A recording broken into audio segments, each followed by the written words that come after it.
আমরা কেউ উন্নয়নের বিরুদ্ধে নয়।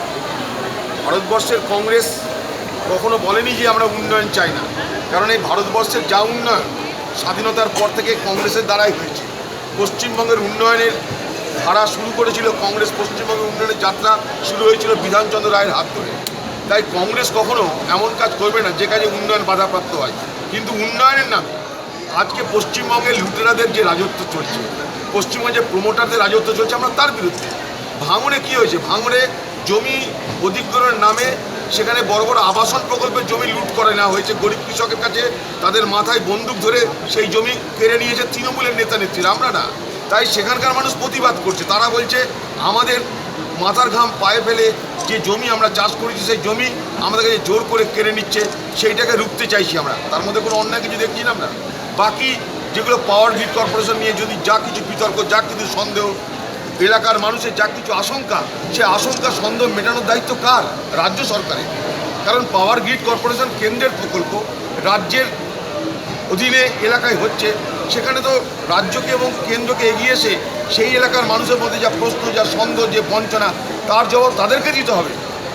তারা সেখানে যাচ্ছে না কেন? যে মুখ্যমন্ত্রী মমতা ব্যানার্জি এবেলা ওবেলা দুবেলা সিঙ্গুর নন্দীগ্রাম করে বেড়াতেন, আজকে তার ভাঙড় যেতে তো আপত্তি কেন? ভাঙড়ের মানুষের সঙ্গে কথা বলতে চাইছেন না কেন? বইমেলা, শিল্পমেলা সব হবে, কিন্তু ভাঙড়ও তো একটা অংশ। সেখানে মানুষ আজকে এই রকম অশান্তির ত্রাসের মধ্যে বসবাস করবে কেন? আমি সেখানে আজকে গেছিলাম, আমাকে একটা বয়স্ক মানুষ দেখালো, পুলিশ মেরে তো দুটো হাত ভেঙে দিয়েছে, তার মাথায় 6টা স্টিচ দেখলাম আমি। কেন এটা হবে? এই বাংলাকে এটা খুব জরুরি ছিল, আমার প্রশ্ন এটাই। কারণ ভাঙড় তো কংগ্রেসের এলাকা না, সেখানে তো কংগ্রেসের কেউ নেই। গ্রাম পঞ্চায়েত থেকে আরম্ভ করে জেলা পরিষদ, এমএলএ, এমপি সব তো তৃণমূলের। তো সেখানে কেন এটা হচ্ছে? এটা তো মুখ্যমন্ত্রী মমতা ব্যানার্জির দেখা উচিত, আমরা কেন দেখতে যাব?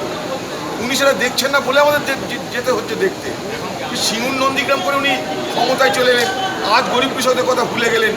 আজ গরিব কৃষকদের গায়ের ঘামের গন্ধ তার ভালো লাগছে না।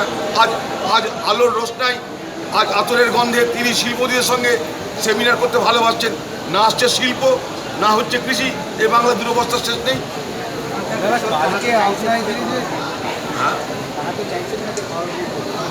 কি চাইছে না চাইছে সেটা মুখ্যমন্ত্রী মমতা ব্যানার্জিকে সেখানে কি জবাব দিতে হবে।